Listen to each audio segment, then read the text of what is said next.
Marcus Blackwood sat at the head of the long glass table in his company's boardroom. The room was on the 40th floor of a gleaming tower in downtown San Francisco. Through the floor-to-ceiling windows, he could see the city spread out below him like a game board he had conquered. At 42 years old, Marcus was worth $3 billion. His tech company had changed how people use the internet, and he was proud of what he had built. The meeting that day was about buying another company. Marcus had been planning this deal for 6 months. If it went through, he would make another $100 million. The other businessmen around the table hung on his every word. They knew that Marcus Blackwood did not make mistakes when it came to money. Marcus was explaining the details of the purchase when his phone buzzed on the table. He glanced at it and saw an unknown number. He always ignored calls during important meetings. But the phone kept buzzing. It rang 3 times before he finally picked it up with an annoyed sigh. "This better be important," Marcus said into the phone without saying hello. "Is this Marcus Blackwood?" asked a woman's voice. She sounded tired and serious. "Yes." "Who is this and how did you get this number?" "Mr. Blackwood, this is Dr. Sarah Chen from St. Mary's Hospital in Portland, Oregon. I'm calling about your mother, Eleanor Blackwood." Marcus felt his stomach drop. He had not spoken to his mother in 3 years. The last time they talked, they had a terrible fight. She had told him he cared more about money than people. He had told her she did not understand the modern world. Both of them had said things they could not take back. "What about her?" Marcus asked. The room had gone quiet. All the other men were staring at him. "Mr. Blackwood, your mother suffered a massive stroke this morning. She was found unconscious in her apartment by a neighbor. We rushed her to our hospital, but her condition is very serious. You need to come here as soon as possible." Marcus felt like the air had been sucked out of the room. His mother was dying, and he was sitting in a boardroom talking about money. For a moment, he could not speak. "Mr. Blackwood, are you there?" "Yes, I'm here." "How bad is it?" "She's in critical condition. The next 24 to 48 hours will tell us a lot. But you should come now if you want to see her." Marcus looked around the table at the confused faces of his business partners. This deal was worth millions. He had been working on it for months, but his mother was dying. "I'll be there as soon as I can," he said and hung up the phone. "Gentlemen, we'll have to continue this meeting tomorrow," Marcus announced as he stood up. "Something urgent has come up." "Marcus, we can't wait," said James Morrison, the CEO of the company they were trying to buy. "Our board meets tomorrow morning. If we don't sign today, the deal is off." Marcus stopped at the door. 3 years ago, his mother had begged him to visit her. She said she was lonely and wanted to see her son. But Marcus had been too busy with a similar deal. He had promised to visit soon, but soon never came. "Then the deal is off," Marcus said and walked out of the room. 2 hours later, Marcus was on his private jet flying north to Portland. He sat alone in the leather seat, staring out the window at the clouds below. He tried to remember the last time he had seen his mother. It was at Christmas 3 years ago. She had cooked dinner for just the 2 of them in her small apartment. The place was nothing like the mansion he lived in, but it was clean and warm. During that dinner, his mother had asked him about his life. Did he have friends? Was he happy? Did he ever think about having a family? Marcus had gotten angry. He told her that happiness was for people who did not understand success. He said he did not need friends because he had employees. He did not need a family because he had his company. His mother had looked at him with sad eyes. "Marcus," she had said, "you're my son and I love you. But you've become someone I don't recognize. When you were little, you cared about people. You used to bring home hurt animals and take care of them. What happened to that boy?" Marcus had exploded. He told her she did not understand the real world. He said she was living in the past. Money was power, and power was the only thing that mattered. People who did not understand that would always be poor and weak. Eleanor had started to cry. "I don't want you to be poor, Marcus. I want you to be happy, but all this money hasn't made you happy. It's made you cold." That was when Marcus had said the words he now regretted most. "Maybe you're right, Mom, maybe I am cold. But cold people don't end up alone in small apartments feeling sorry for themselves." His mother had not said another word. Marcus had left that night and never came back. She had called him many times over the next 3 years, but he never answered. She sent him birthday cards and Christmas cards, but he threw them away without reading them. Now she was dying, and he was flying to see her for the first time in 3 years. Marcus tried to imagine what he would say to her. How do you apologize for 3 years of silence? How do you tell someone you love them when you have spent so long acting like you don't care? The plane began its descent into Portland. Marcus looked out the window at the gray city below. It looked nothing like San Francisco. There were no gleaming towers or expensive cars. It looked ordinary and tired. When the plane landed, Marcus got into the rental car that was waiting for him. The hospital was 20 minutes away. As he drove through the city, Marcus noticed how different everything looked from his world. The buildings were old. The cars were old. The people walking on the sidewalks looked like they were carrying heavy burdens. St. Mary's Hospital was not what Marcus expected. He was used to private medical centers that looked more like hotels than hospitals. This place was old and crowded. The paint on the walls was faded. The furniture in the waiting room looked like it had been there for 20 years. Marcus walked to the front desk where a tired-looking woman was answering phones and checking people in. "Excuse me," Marcus said. "I'm looking for Eleanor Blackwood. She was brought in this morning." The woman looked up at him. Marcus was wearing a $3,000 suit and a watch that cost more than most people made in a year. He looked completely out of place in this hospital. "Are you family?" she asked. "I'm her son." The woman's expression softened a little. "She's in the ICU on the 3rd floor. Take the elevator and turn left. The nurses there will help you." Marcus rode the elevator up to the 3rd floor. His heart was beating fast. He had not felt nervous in years, but now his hands were shaking. What if his mother died before he could apologize? What if she did not want to see him? The ICU was even more depressing than the rest of the hospital. The hallway was narrow and dimly lit. There were rooms on both sides with sick people in beds. Marcus could hear the sounds of machines beeping and people moaning in pain. He found the nurse's station and approached a young man in scrubs who was writing in a chart. "I'm looking for Eleanor Blackwood," Marcus said. "Room 312, the nurse replied without looking up. "But visiting hours end in 30 minutes. Marcus walked down the hallway looking for room 312. When he found it, he stopped outside the door. He could hear voices inside. Someone was talking softly. Marcus pushed the door open and stepped inside. What he saw surprised him completely. Marcus expected to find his mother alone in the hospital room. Instead, he saw a young woman sitting beside the bed holding his mother's hand. The woman was wearing blue scrubs that looked old and worn. Her long black hair was pulled back in a simple ponytail. She was humming a soft song that Marcus remembered from his childhood. The woman looked up when Marcus entered the room. She had kind brown eyes and a gentle face. She could not have been older than 30.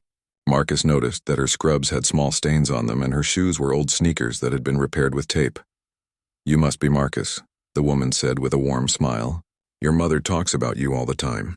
Marcus felt uncomfortable. He was not used to strangers knowing about his personal life. "Who are you?" he asked in a sharp voice. "I'm Maria Santos. I'm one of the nurses here. I've been taking care of your mother since she arrived this morning."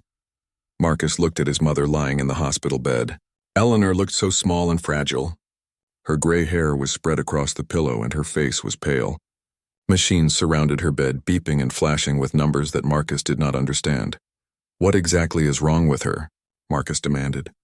"The doctor on the phone said she had a stroke, but I need details. I need to know what the treatment plan is and what her chances are." Maria gently squeezed Eleanor's hand before standing up. "Your mother suffered what we call a massive stroke. A blood clot blocked one of the major arteries in her brain. We were able to give her medicine to help dissolve the clot, but there was significant damage." "What does that mean? Will she recover?" "It's too early to tell," Maria said honestly. "The next few days will be critical. Some stroke patients recover fully, others have lasting problems, and some—" She did not finish the sentence, but Marcus understood. Marcus walked closer to the bed and looked down at his mother. She looked so different from the last time he had seen her. She had lost weight and her skin looked thin and papery, but even unconscious she looked peaceful. "Why are you holding her hand?" Marcus asked. "Is that part of the medical treatment?" Maria looked surprised by the question. "Touch is important for patients, especially when they're unconscious. It helps them know they're not alone. Studies show that patients recover better when they feel connected to other people." Marcus frowned. This seemed unprofessional to him. In his world, everything had a purpose and a measurable result. "But you have other patients, don't you? Surely you can't sit with everyone." "You're right, I do have other patients," Maria said. But I'm not on duty right now. My shift ended 2 hours ago. Then why are you still here? Maria looked back at Eleanor. Because she was alone. When patients don't have family with them, especially during critical times, I try to stay a little longer if I can. No one should have to face something like this by themselves. Marcus did not understand this at all. Why would someone stay at work when they were not being paid? Why would a nurse care about a patient she had just met? In Marcus's world, people only did things when there was something in it for them. Don't you have somewhere else to be? Marcus asked. I have a 6-year-old daughter at home, Maria said. But my neighbor is watching her tonight. Sophia understands that sometimes my patients need extra care. Marcus was even more confused. This woman was choosing to stay at the hospital instead of going home to her own child. It made no sense to him. Maria sat back down and took Eleanor's hand again. Your mother is a remarkable woman, she said. When she was conscious earlier, she told me so many stories about you. She said you built a company that helps people all over the world. She's very proud of you. Marcus felt a stab of guilt.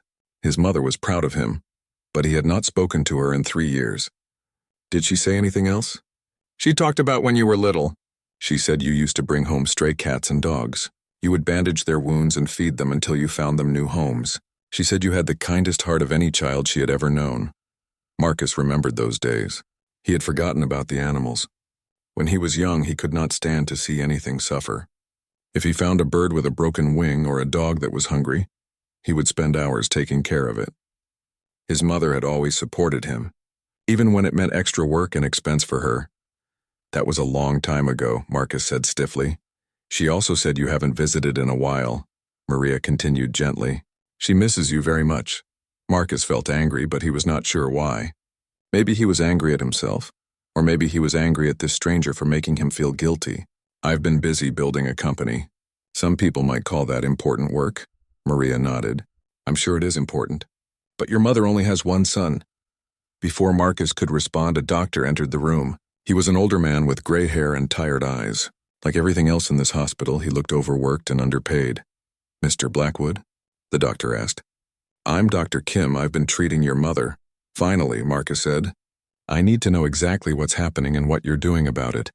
Dr. Kim looked at Maria, who was still holding Eleanor's hand. Maria, you can go home now.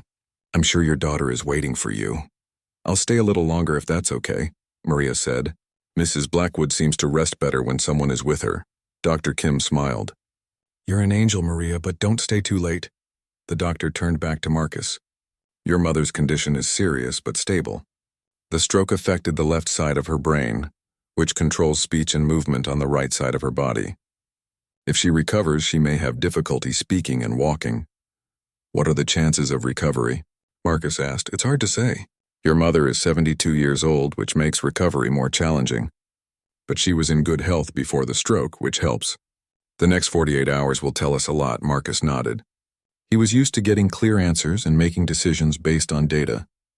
But this situation was different. There were no guarantees, no contracts, no way to control the outcome. I want her transferred to a better hospital, Marcus said. Money is no object. I want the best doctors and the most advanced equipment. Dr. Kim looked uncomfortable. Mr. Blackwood, moving your mother right now could be dangerous. She's very fragile. Besides, I've been treating stroke patients for 20 years. We may not have the fanciest equipment, but we provide excellent care. With all due respect, doctor, this facility is outdated. The building is old, the equipment looks ancient, and the staff seems overworked. I can have her in a private hospital within the hour. Maria looked up from Eleanor's bedside. Mr. Blackwood, your mother is receiving good care here. Sometimes the most important medicine isn't expensive equipment. Sometimes it's just people who care. Marcus stared at Maria. In his world, caring did not cure diseases or save lives. Results came from having the best resources and the most advanced technology. He could not understand how this young nurse thought that holding someone's hand could make a medical difference. I appreciate your sentiment, Marcus said coldly, but I prefer to rely on proven medical science. This is proven medical science, Maria replied calmly. Studies show that patients with strong emotional support recover faster and have better outcomes. Your mother needs medicine and machines, but she also needs to know that people care about her. Marcus was getting frustrated. He was used to people agreeing with him and following his lead. This nurse was challenging him, and he did not like it. Look, Miss Santos, I'm sure you mean well, but I know what's best for my mother. I can provide her with care that this hospital could never afford. Maria stood up but did not let go of Eleanor's hand. Mr. Blackwood, can I ask you something? What? When was the last time you held your mother's hand? The question hit Marcus like a punch to the stomach. He could not remember ever holding his mother's hand, not even when he was a child. His family had not been the type to show physical affection. I don't see how that's relevant, Marcus said. Your mother has been holding my hand for the past 4 hours, Maria said quietly. Every time I try to let go, she grips tighter. Even unconscious, she needs human connection. That's not something you can buy, no matter how much money you have. Marcus looked down at his mother's hand wrapped around Maria's fingers. Eleanor's grip looked desperate, like she was holding on to life itself. For the first time in years, Marcus Blackwood did not know what to say. Marcus spent the night in an expensive hotel downtown, but he could not sleep. He kept thinking about Maria's question. When was the last time he had held his mother's hand? He could not remember ever doing it, and that bothered him more than he wanted to admit. The next morning, Marcus returned to the hospital early. He expected to find his mother alone, but Maria was there again. She was wearing the same worn scrubs, and her hair was pulled back in the same simple ponytail. She looked tired, like she had not slept much either. Did you stay here all night? Marcus asked. Maria looked up and smiled. No, I went home around midnight. But I came in early to check on your mother before my shift starts. When does your shift start? 7 o'clock. Marcus looked at his expensive watch. It was 6:15 in the morning. So you're here on your own time again?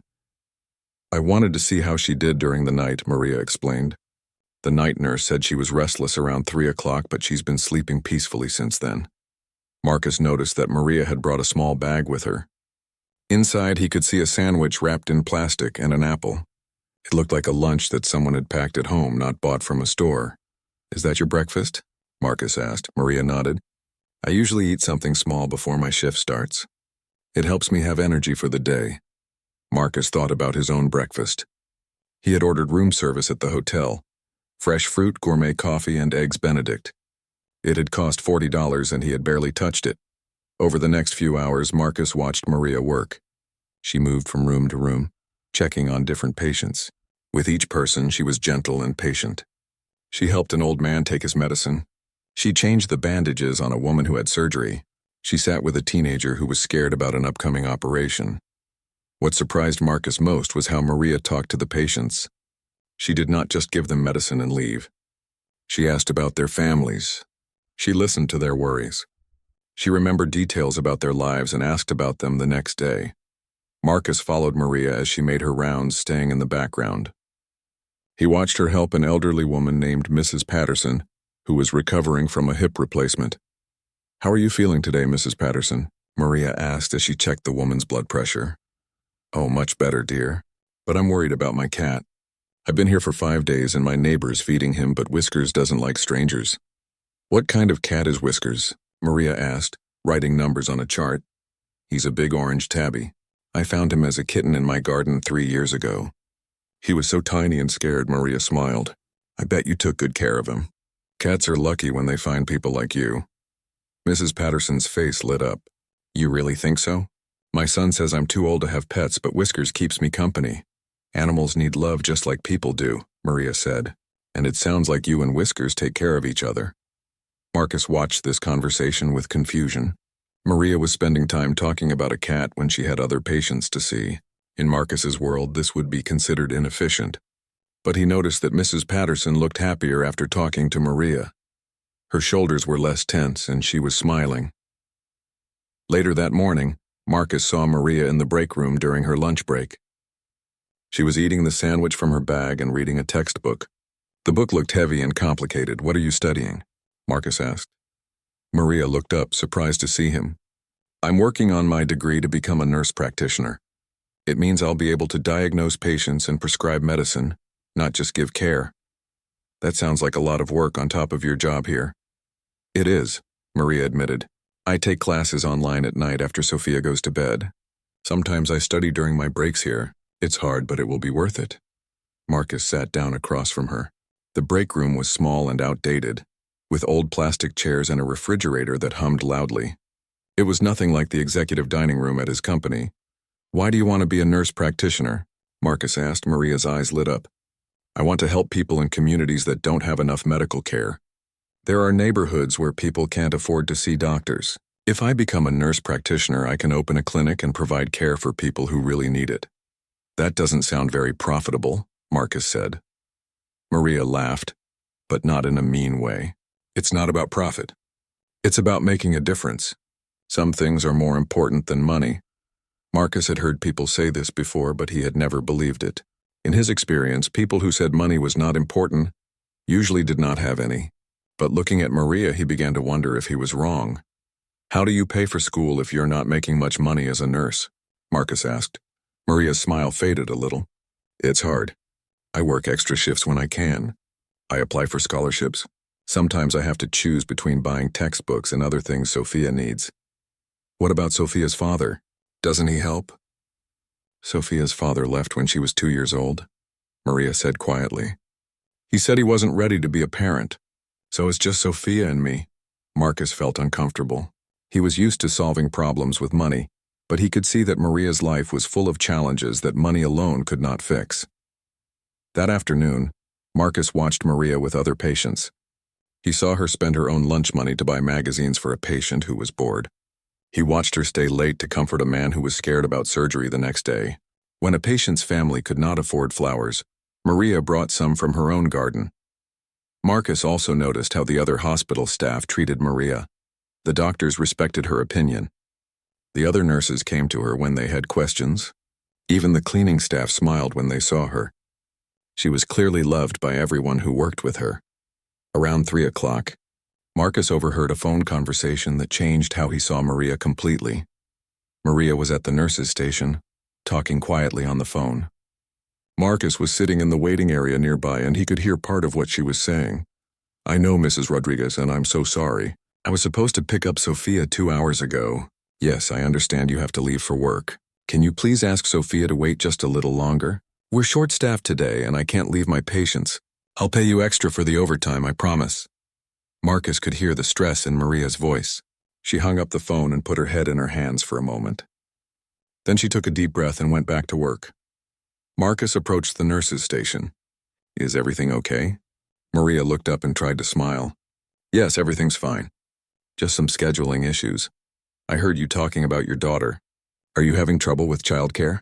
Maria hesitated, like she did not want to burden him with her problems. "My babysitter has to leave for her own job, but I can't leave the hospital yet. We're understaffed today because 2 nurses called in sick. I just need to find someone else to watch Sophia for a few hours." "How often does this happen?" "More often than I'd like," Maria admitted. "Nursing is unpredictable. Emergencies happen, people call in sick, and sometimes we have to work longer than planned. It's hard on Sophia, but she understands that my patients need me." Marcus thought about his own life. If he needed to work late, he simply worked late. He had never had to worry about anyone depending on him for their basic needs. "How do you get to work?" Marcus asked. "I take the bus and walk. It takes about an hour each way. You don't have a car?" Maria shook her head.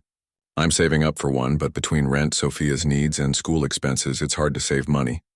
The bus works fine most days." Marcus was shocked. This woman walked 2 hours every day just to get to and from work. Then she worked long shifts taking care of sick people. Then she went home to take care of her daughter and study for school. When did she ever rest? That evening, Marcus watched Maria finally leave the hospital. It was almost 8 o'clock, 3 hours after her shift was supposed to end. She looked exhausted as she walked to the bus stop in the rain. Marcus sat in his rental car and followed the bus route, watching Maria through the windows. When Maria got off the bus, she still had to walk 6 blocks to her apartment building. The neighborhood was not dangerous, but it was clearly poor. The buildings were old and needed repair. The streetlights were dim. There were no fancy stores or restaurants like in Marcus's neighborhood. Marcus watched Maria walk up to a small apartment building and disappear inside. A few minutes later, he saw lights come on in a second-floor window. Through the thin curtains, he could see Maria hugging a little girl with dark hair. As Marcus drove back to his hotel, he thought about everything he had seen that day. Maria worked harder than anyone he knew, but she made less money in a year than he made in a day. She had every reason to be bitter or angry about her situation, but instead she spent her time taking care of others. For the first time in his adult life, Marcus began to question what success really meant. He had always believed that wealth was the measure of a person's worth. But watching Maria, he saw a different kind of wealth. She was rich in kindness, rich in purpose, and rich in the love she gave to others. That night, Marcus lay awake in his expensive hotel room, thinking about the woman who held his mother's hand and the life she had built through pure determination and care for others. He realized he was beginning to see the world through different eyes. On the third day, Eleanor opened her eyes for the first time since her stroke. Marcus was in the cafeteria getting coffee when it happened. When he returned to the room, he found Maria sitting beside his mother's bed, holding her hand and talking softly. "Mrs. Blackwood, can you hear me?" Maria was saying. "Your son is here. He's been staying at the hospital to be near you." Eleanor's eyes moved slowly toward Maria's face. Her mouth moved like she was trying to speak, but no words came out. "Don't try to talk yet," Maria said gently. "The doctor said it might take time for your speech to come back. Just rest and know that you're safe." Marcus stepped into the room. When Eleanor saw him, her eyes filled with tears. She tried to lift her hand toward him, but only her left hand moved. Her right side was still paralyzed from the stroke. "Mom?" Marcus said, approaching the bed carefully. Eleanor's mouth moved again. This time a whisper came out. "Marcus!" "Hi, boy." Marcus felt his throat tighten. He had not heard his mother's voice in 3 years, and now it was weak and broken. But the love in her eyes was the same as when he was a child. Over the next few hours, Eleanor drifted in and out of consciousness. When she was awake, her speech was slow and difficult, but she could communicate in short phrases. During one of these moments, Maria began to share stories that Eleanor had told her. "Your mother told me about the time you were 8 years old and found a baby bird that had fallen from its nest," Maria said, adjusting Eleanor's pillow. "She said you kept the bird in a shoebox and fed it with an eyedropper every 2 hours for 3 weeks until it was strong enough to fly." Marcus remembered that bird. It was a sparrow with a broken wing. He had begged his mother to let him keep it, and she had helped him research how to care for it. When the bird finally flew away, Marcus had cried because he would miss it. "I forgot about that," Marcus said quietly. "She didn't forget," Maria replied. She said it was one of her favorite memories because it showed how much you cared about helpless creatures. Eleanor squeezed Maria's hand weakly. "Tell him about the soup kitchen," she whispered. Marcus looked confused. "What soup kitchen?" Maria glanced at Eleanor, who nodded slightly. "Your mother volunteers at a homeless shelter downtown. She's been doing it for 15 years, ever since she retired from her job at the library." "My mother works at a homeless shelter?" Marcus could not hide his surprise. "Every Tuesday and Thursday," Maria continued. "She helps serve meals and talks to people who don't have anywhere else to go. She told me some of the most interesting stories she's ever heard came from people at that shelter." Marcus stared at his mother. He had always thought she lived a quiet, boring life. He never asked what she did with her time because he assumed it was not important. "Why didn't you tell me about this?" Marcus asked Eleanor. Eleanor's voice was barely a whisper. "You were always so busy, didn't want to bother you." Maria continued the story. "She also told me about a man named Jimmy who comes to the shelter. He used to be a teacher, but he lost his job in his apartment when he got sick and couldn't work. Your mother helped him apply for disability benefits and find medical care. It took 2 years, but Jimmy finally got an apartment last month." Marcus felt like he was learning about a stranger, not his mother. The woman he thought he knew was apparently someone who spent her free time helping homeless people and fighting bureaucracy to get them the care they needed. "There's more," Maria said. "Mrs. Blackwood, do you want to tell him about the Martinez family?" Eleanor nodded weakly. "Tell him," she whispered. "A family at your mother's church lost their home in a fire last year," Maria explained. "The parents both worked, but they didn't have insurance. They had 3 young children and nowhere to go. Your mother organized the whole church to help them. She collected money, found them a temporary place to live, and helped them get back on their feet." "How much money?" Marcus asked. "I don't know the exact amount, but your mother said the church raised $8,000. Marcus was quiet for a moment. $8,000 was nothing to him. He spent more than that on a single business dinner, but for a working family that had lost everything, it would mean the difference between homelessness and hope. "Mom," Marcus said, "where did you get money to donate?" I send you enough to live comfortably, but I know you're not wealthy." Eleanor looked uncomfortable. She whispered something that Marcus could not hear. "What did she say?" Marcus asked Maria. Maria looked hesitant to answer. "She said she doesn't keep the money you send her." "What do you mean she doesn't keep it?" Eleanor found her voice. "Give it away," she said slowly. "Don't need much." Marcus was stunned. "You give away the money I send you?" "All of it?" Eleanor nodded slightly. "Families need it. More than me." Marcus felt dizzy. For years he had been sending his mother thousands of dollars every month. He thought she was living off that money. Instead, she had been giving it all away to people in need. "But how do you pay for your apartment? How do you buy food?" "Social Security," Eleanor whispered. "Enough for me."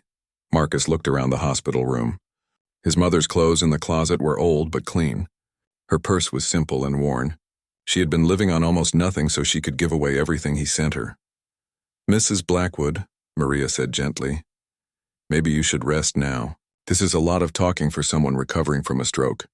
But Eleanor was not finished.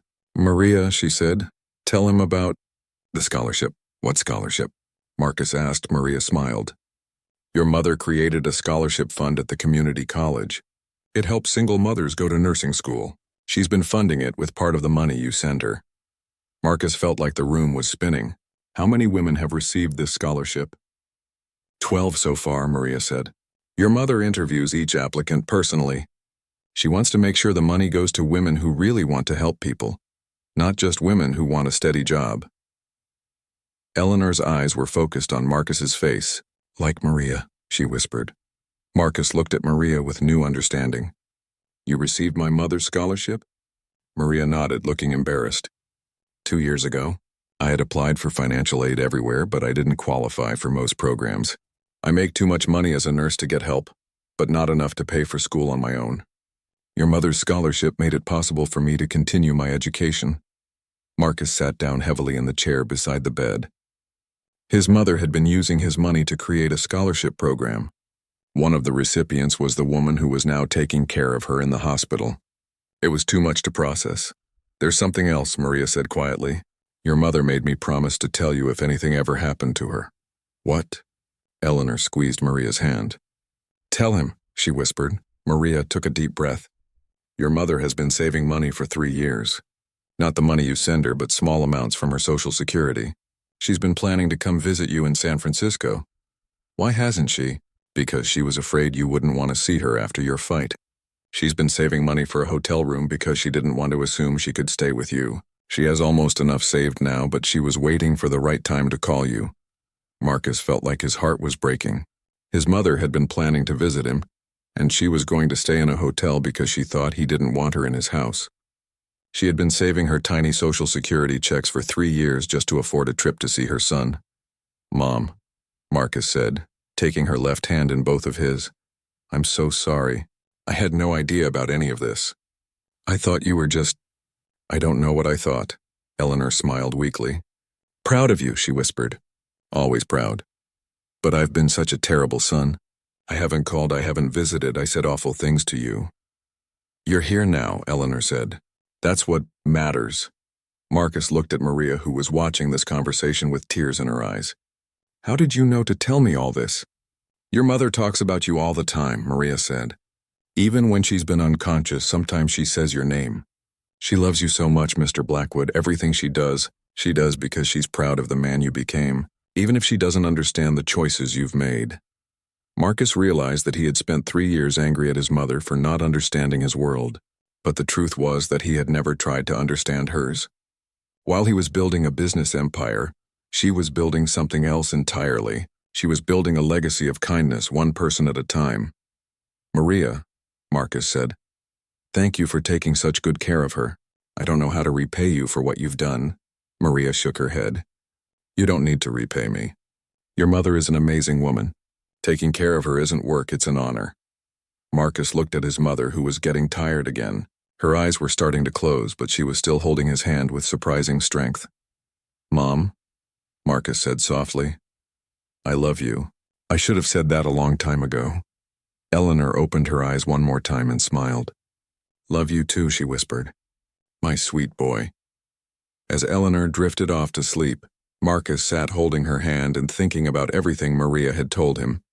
His mother was not the simple, old-fashioned woman he had thought she was. She was a force of nature, quietly changing lives and building a better world with every dollar she gave away and every person she helped. 2 nights later, everything changed. Marcus was staying at the hospital around the clock now, sleeping in an uncomfortable chair in his mother's room. He had canceled all his business meetings and ignored dozens of urgent phone calls from his company. For the first time in 20 years, something was more important than work.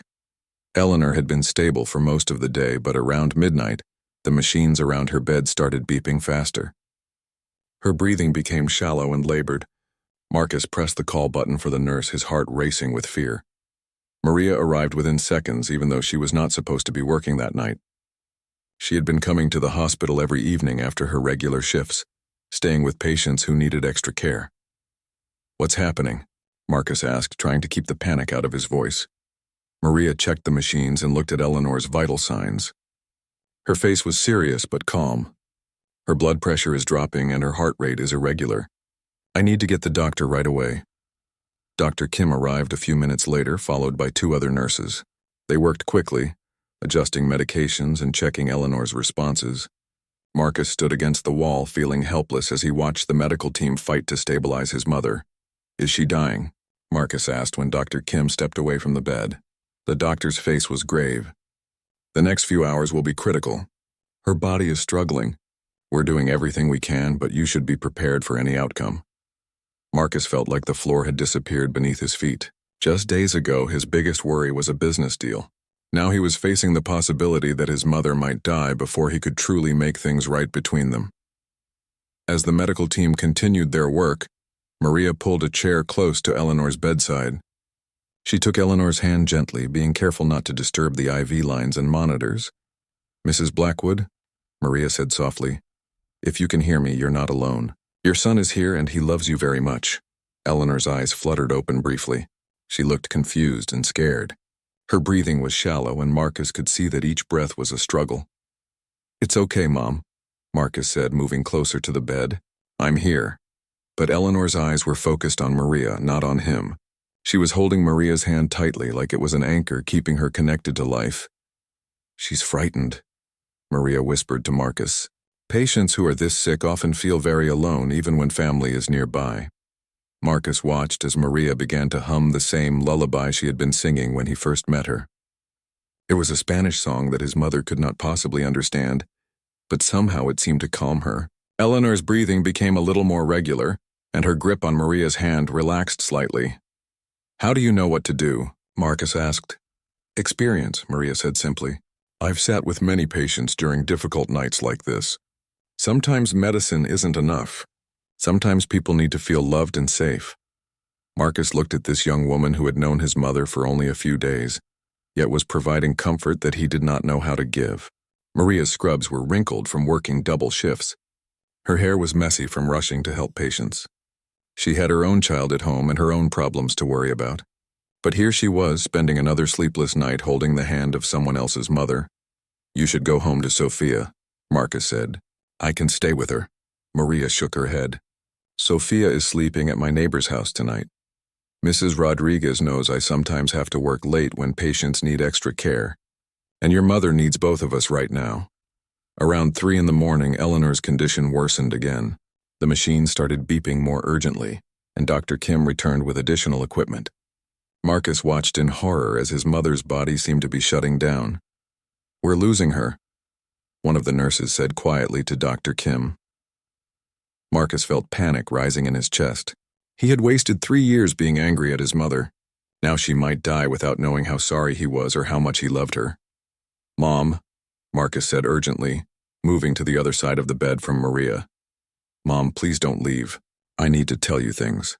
I need to make up for lost time." But Eleanor did not respond. Her eyes were closed and her breathing was becoming more and more irregular.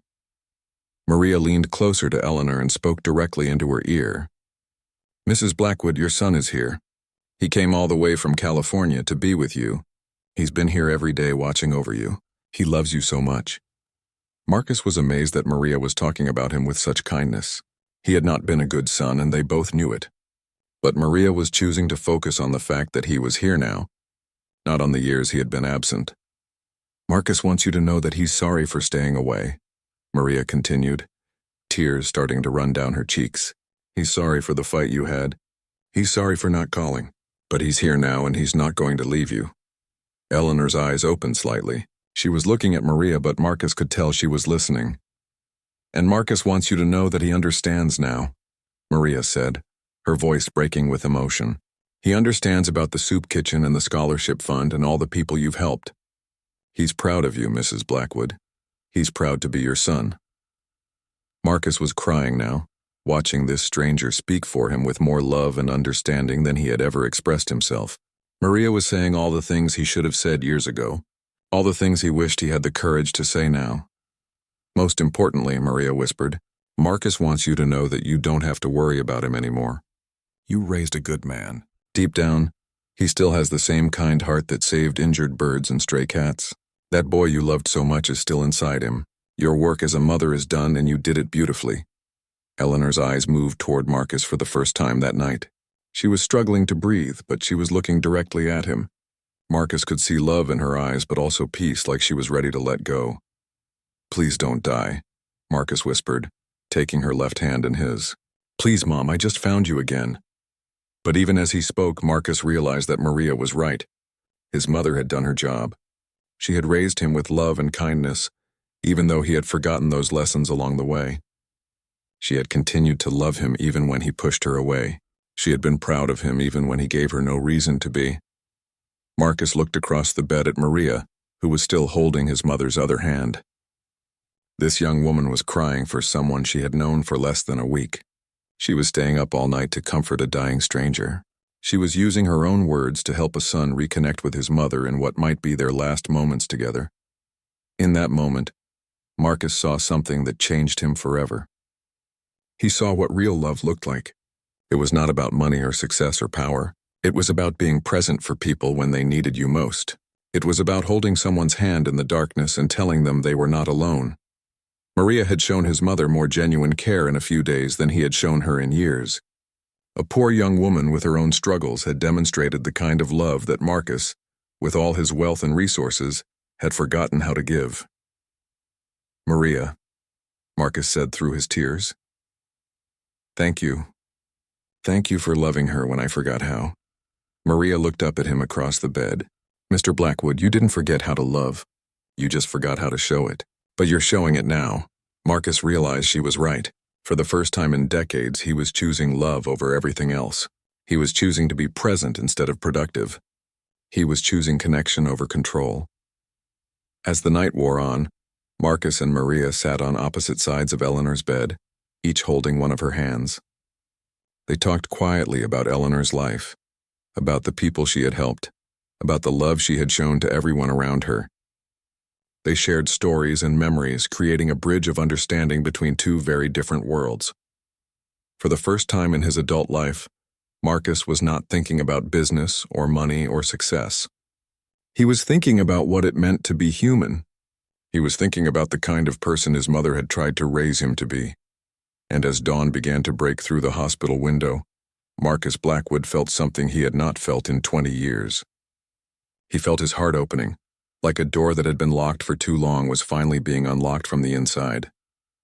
His soul was beginning to awaken. Eleanor survived the crisis that night. When the sun came up, her breathing had steadied and her vital signs had improved. Dr. Kim said it was too early to celebrate, but it was a good sign.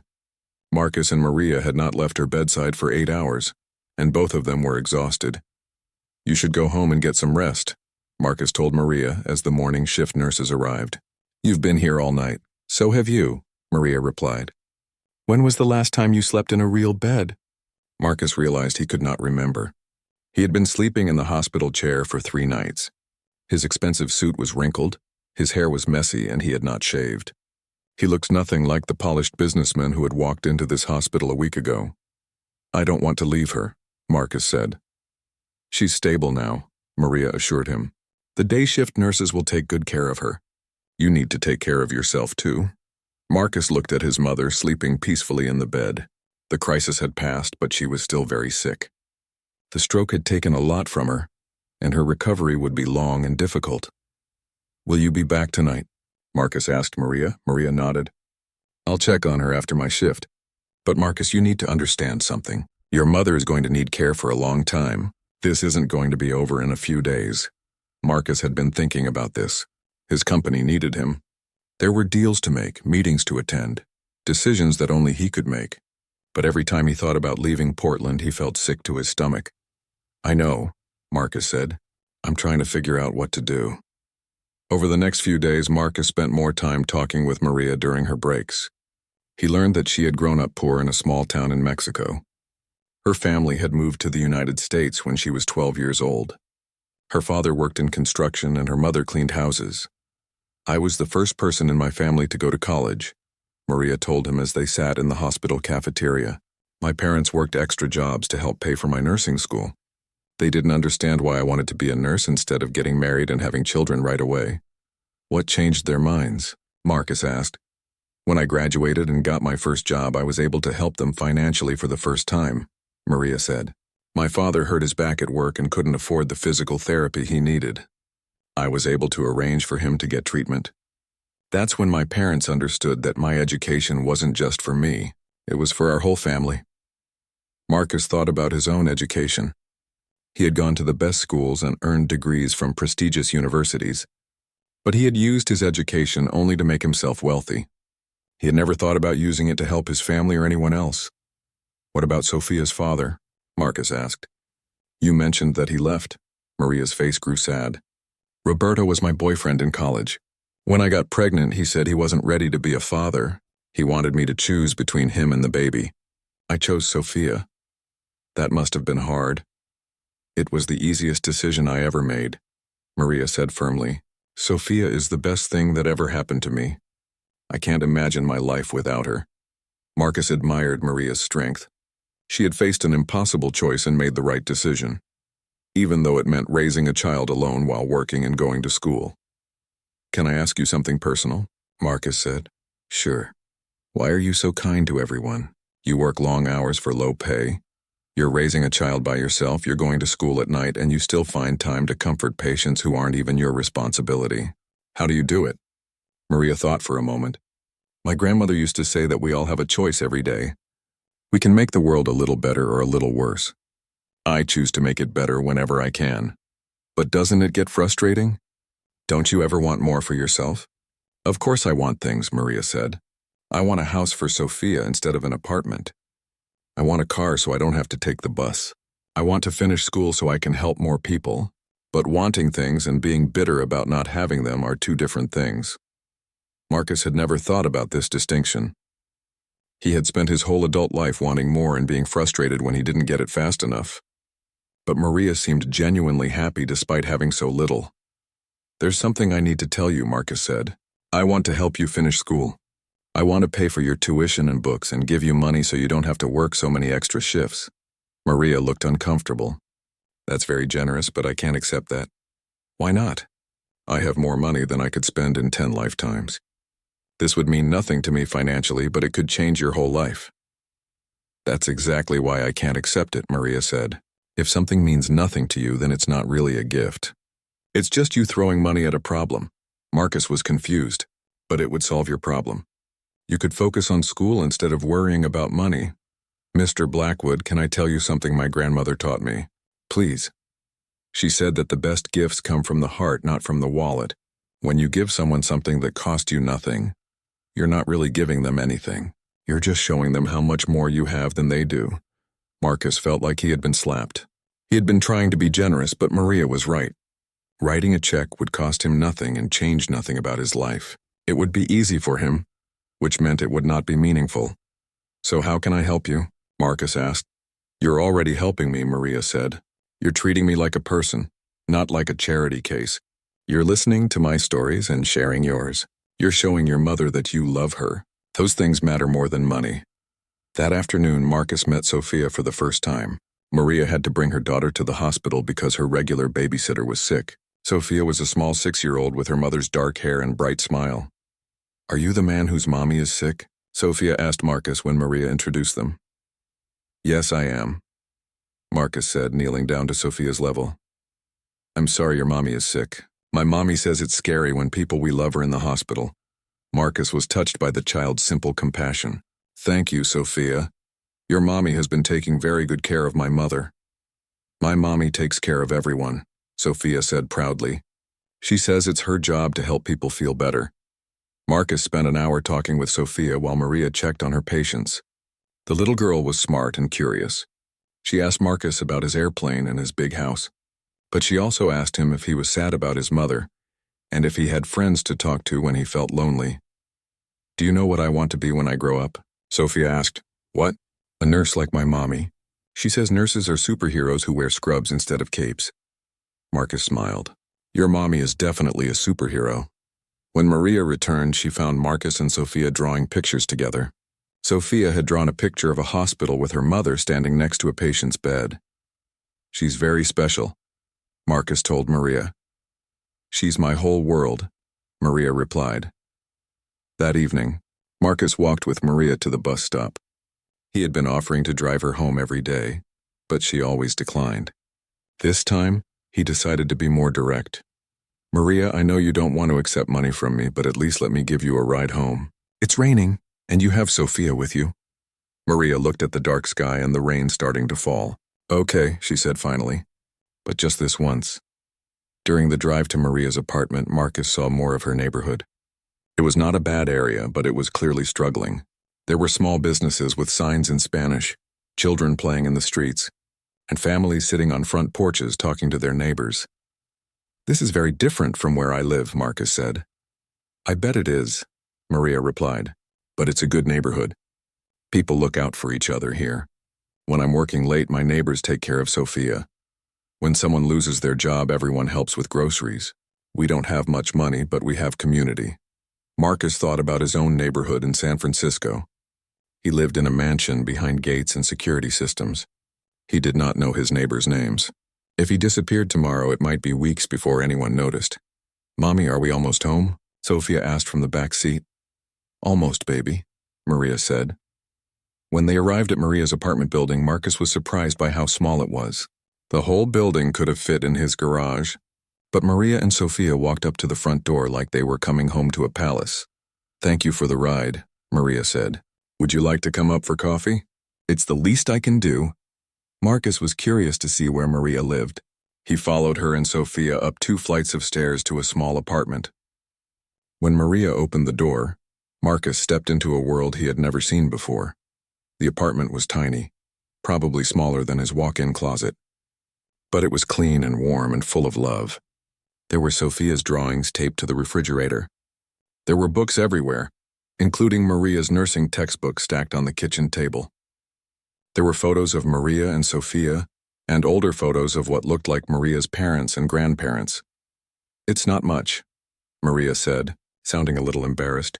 It's beautiful, Marcus said, and he meant it. Sophia ran to her room to play, and Maria made coffee on a small stove. Marcus sat at the kitchen table and looked around.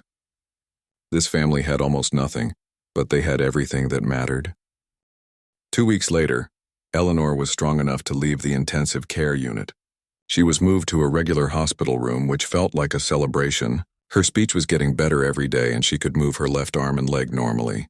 The right side of her body was still weak, but the doctors said she might regain some of that function with physical therapy. Marcus had extended his stay in Portland indefinitely.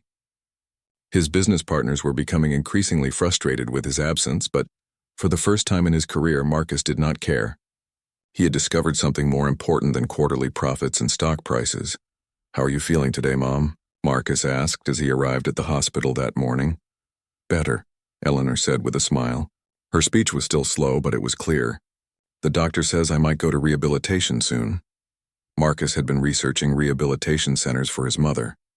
He wanted her to have the best possible care, but he was learning that best did not always mean most expensive.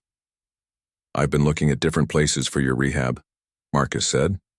There's a facility about an hour from here that specializes in stroke recovery. They have excellent ratings. Eleanor looked concerned. Is it expensive? Don't worry about that, Mom. I want you to have the best care available. Marcus, Eleanor said carefully, I appreciate what you want to do, but I don't need the fanciest place. I need a place where people care about helping me get better. Marcus was beginning to understand his mother's way of thinking. She valued kindness over luxury just like Maria did. What if we visit a few places together? Marcus suggested. You can help me decide which one feels right. Eleanor smiled. I'd like that. That afternoon, Marcus was surprised to find Maria reading to his mother when he returned from lunch. Maria was not working that day, but she had come to the hospital anyway. I hope you don't mind, Maria said when she saw Marcus. I brought Sophia to visit your mother. They've become friends. Sophia was sitting in a chair next to Eleanor's bed, coloring in a book. She looked up when Marcus entered. Hi, Mr. Marcus, Sophia said. I'm making a picture for Mrs. Eleanor. It's beautiful, Marcus said, looking at Sophia's drawing. It showed a woman in a hospital bed surrounded by flowers and rainbows. Sophia has been reading to me, Eleanor said. She's an excellent reader for a 6-year-old. Marcus watched Sophia continue coloring while Maria and Eleanor talked quietly. He was amazed by how natural this scene looked. 3 generations of women who had just met, but who cared about each other like family. Maria, Marcus said, can I talk to you privately for a minute? They stepped into the hallway, leaving Sophia with Eleanor. I've been thinking about what you said about meaningful gifts, Marcus said. I think I understand now why you wouldn't let me pay for your school. Maria nodded, waiting for him to continue. But I've been wondering if there might be a way I could help that would mean something to both of us. What do you mean? What if I started a scholarship program, but not just for you? What if I created something that would help many nursing students and you could help me design it? Maria looked interested but cautious. Tell me more. I could fund scholarships for single mothers who want to become nurses or nurse practitioners. But instead of just writing checks, I could create a program that provides mentorship and support. The recipients would have to commit to working in underserved communities for a certain number of years after they graduate. Maria's eyes lit up. That would help so many people. Not just the students, but the communities they would serve. And you could help me figure out how to make it work. You could interview applicants, design the support programs, maybe even teach some classes. It would be a partnership, not charity. Maria was quiet for a moment, thinking, you would really want my input on something like that? Maria, you understand what it means to struggle and still help others. You know what these students need. I have money, but you have wisdom. Together, we could create something really meaningful. For the first time since Marcus had known her, Maria looked excited about accepting help. I think that could work, she said. But I have one condition. What? The program has to be sustainable. I don't want it to depend on your personal involvement forever. We need to build something that will continue helping people even if you get busy with other things. Marcus was impressed by Maria's foresight. She was thinking about the long-term impact, not just the immediate benefit. Agreed, Marcus said. We'll create an endowment that will fund the program permanently. When they returned to Eleanor's room, they found Sophia showing Eleanor how to color inside the lines. You're getting much better at this, Mrs. Eleanor, Sophia was saying. Thank you for being such a good teacher, Eleanor replied. Marcus watched this interaction with wonder. His mother, who had suffered a major stroke, was learning how to color from a 6-year-old child. And both of them were enjoying it completely. Mom, Marcus said, Maria and I have been talking about starting a scholarship program for nursing students. Would you like to be involved? Eleanor's face brightened. What kind of program? Marcus and Maria explained their ideas. Eleanor listened carefully, asking thoughtful questions and making suggestions. I think it's wonderful, Eleanor said finally. But I have an idea. What if the scholarship recipients also had to spend time volunteering in their communities, not just after they graduate, but while they're in school? Why? Marcus asked. Because helping others while you're learning teaches you that education is not just for personal benefit, Eleanor explained. It's for serving others. Marcus realized his mother was describing exactly what she had done with her own life. She had used everything she had, including the money he sent her, to serve others. Over the next few days, Marcus began making phone calls to set up the scholarship program. But he also did something else that surprised everyone, including himself. He started spending time with other patients in the hospital. It began accidentally. Marcus was walking down the hallway when he heard an elderly man crying in one of the rooms. Marcus looked in and saw that the man was alone. Are you okay? Marcus asked, stepping into the room. The man looked up, surprised. "Oh, I'm sorry. I didn't mean to disturb anyone." "You're not disturbing me," Marcus said. "Is there anything I can do to help?" The man's name was Frank, and he was 78 years old. He was in the hospital for heart surgery, and he was scared because he had never had an operation before. "My wife died 2 years ago," Frank explained. "I don't have any children. I've never felt so alone in my life." Marcus sat down in the chair beside Frank's bed. "Would you like to talk about it?" For the next hour, Marcus listened as Frank told him about his life. Frank had been married for 52 years. He and his wife had tried to have children but were never able to. When his wife died, Frank lost the only family he had ever known. "The surgery is tomorrow morning," Frank said. "I'm terrified that I'll die alone." "You won't be alone," Marcus said. "I'll be here." Marcus kept his promise. The next morning he sat with Frank before the surgery and was there when Frank woke up afterward. Frank cried when he saw Marcus in the recovery room. "I can't believe you stayed," Frank said. "I told you I would," Marcus replied. Word spread quickly through the hospital that the well-dressed man in room 312 was visiting other patients. Soon, nurses were asking Marcus if he could spend time with patients who were particularly lonely or scared. Marcus found himself sitting with a teenager who was having surgery to repair a broken leg from a skateboard accident. He talked with a middle-aged woman who was going through chemotherapy for breast cancer. He played cards with an 8-year-old boy who was having his tonsils removed. "I don't understand what you're doing," said James Morrison, Marcus's business partner, during one of their phone calls. "You've been in Portland for 3 weeks. The company needs you here." "The company is fine without me," Marcus said. "You're all perfectly capable of running things. But Marcus, we have decisions to make that only you can make." "Like what?" James listed several pending deals and strategic decisions. As Marcus listened, he realized that most of these urgent decisions were not urgent at all. They were just opportunities to make more money that the company did not really need. "James," Marcus said, "I want you to take over as acting CEO while I'm away." "For how long?" "I don't know yet." After he hung up the phone, Marcus felt a sense of relief he had not expected. For the first time in 20 years, he was not thinking about business every minute of the day. Instead, he was thinking about people. That evening, Marcus found Maria finishing her shift. She looked tired but happy. "How was your day?" Marcus asked. "Good," Maria said. "I heard you've been visiting other patients. The nurses are talking about it. Is that okay? I don't want to interfere with anyone's work." "It's more than okay," Maria said. "You're helping people in a way that medicine can't. You're giving them hope and companionship." Marcus thought about Frank and the other patients he had met. "I never knew how lonely sick people could be. Most people don't realize it until they experience it themselves," Maria said. "That's why what you're doing is so important." As they walked out of the hospital together, Marcus reflected on how much his life had changed in just 3 weeks. He had come to Portland as a man focused only on money and success. Now he was discovering. 6 months later, Marcus stood in front of the newly opened Santos Community Health Clinic in Maria's neighborhood. The building was not fancy, but it was bright and welcoming. A sign by the door read, "Dedicated to Eleanor Blackwood and all the hands that heal." Marcus had kept his promise to create the scholarship program, but it had grown into something much bigger. The clinic was the first of 5 planned locations that would serve low-income communities across the state. Each clinic would be staffed by nurse practitioners who had received scholarships through the Eleanor Blackwood Foundation. "Are you ready for this?" Maria asked, adjusting her new white coat. She had graduated from nurse practitioner school the month before and would be the clinic's first director. "I think so," Marcus said, though he felt nervous. He was about to give a speech to a crowd of people who knew him very differently than the business world did. Eleanor was sitting in the front row in her wheelchair, looking proud and healthy. Her recovery had been remarkable. She could walk short distances with a cane and her speech was almost completely normal. Most importantly, she was happy.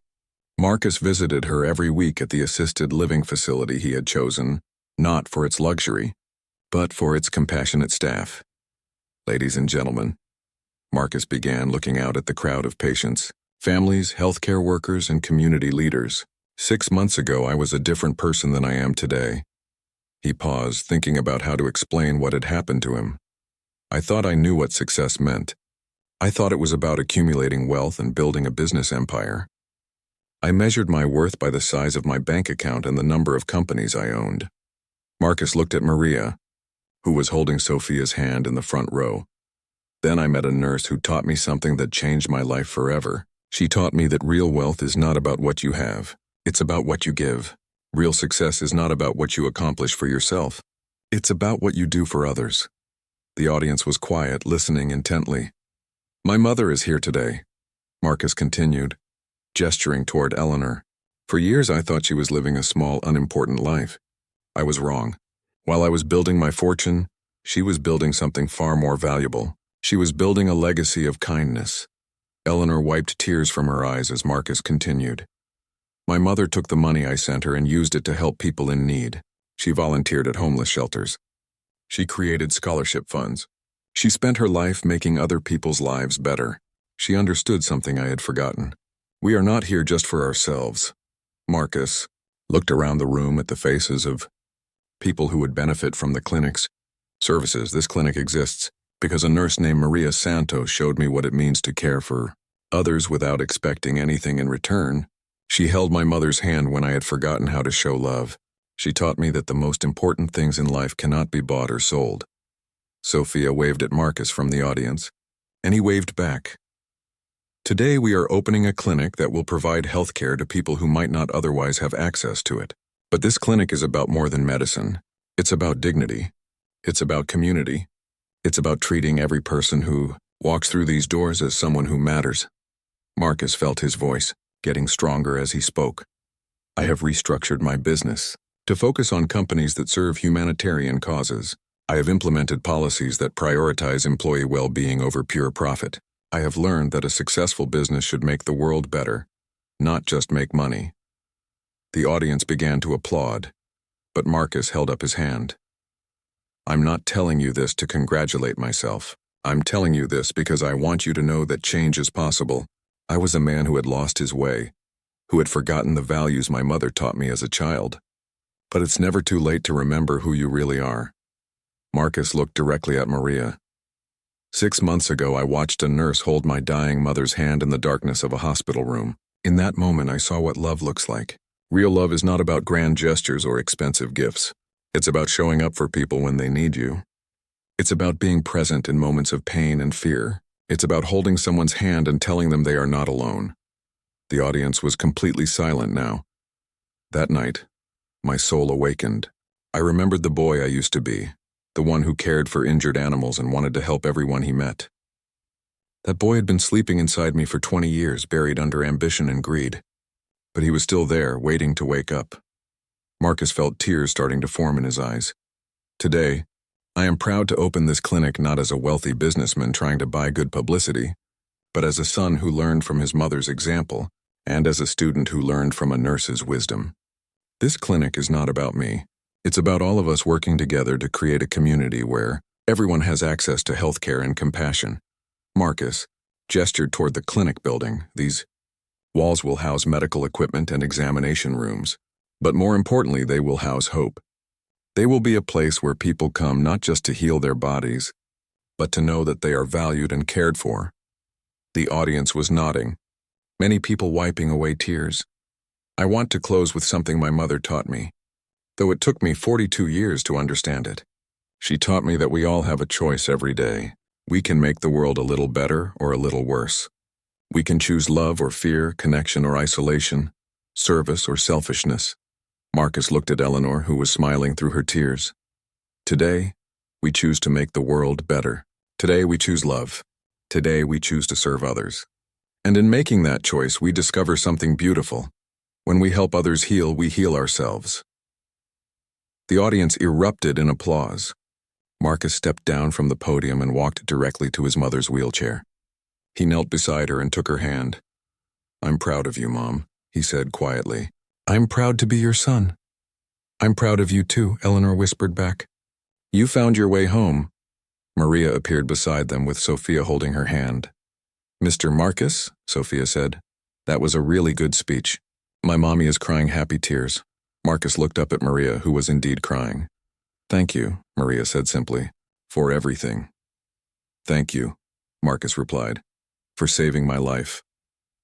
As the crowd began to tour the new clinic, Marcus reflected on the journey that had brought him to this moment.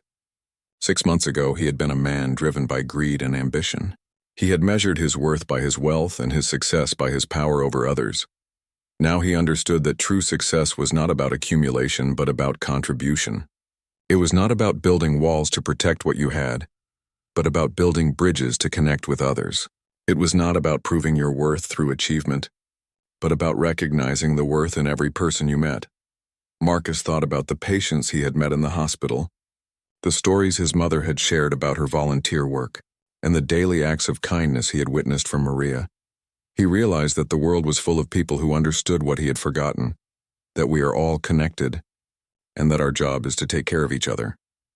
The clinic would serve thousands of patients over the years. The scholarship program would help hundreds of students become healthcare providers. But Marcus knew that the real transformation had happened inside him. He had rediscovered his heart.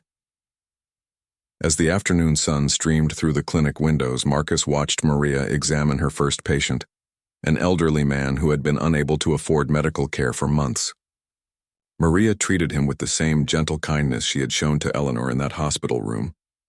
Marcus realized that this was what he had been searching for his whole life, without knowing it. Not wealth or power or recognition, but purpose. Not success that served himself, but success that served others. Not a life focused on getting, but a life focused on giving. His soul had been sleeping for 20 years, wrapped in the cold comfort of money and achievement. But watching a poor nurse hold his dying mother's hand had awakened something deep inside him. It had reminded him of the truth he had learned as a child but forgotten as an adult, that love is the only thing that really matters. Marcus Blackwood was finally awake. And he was home,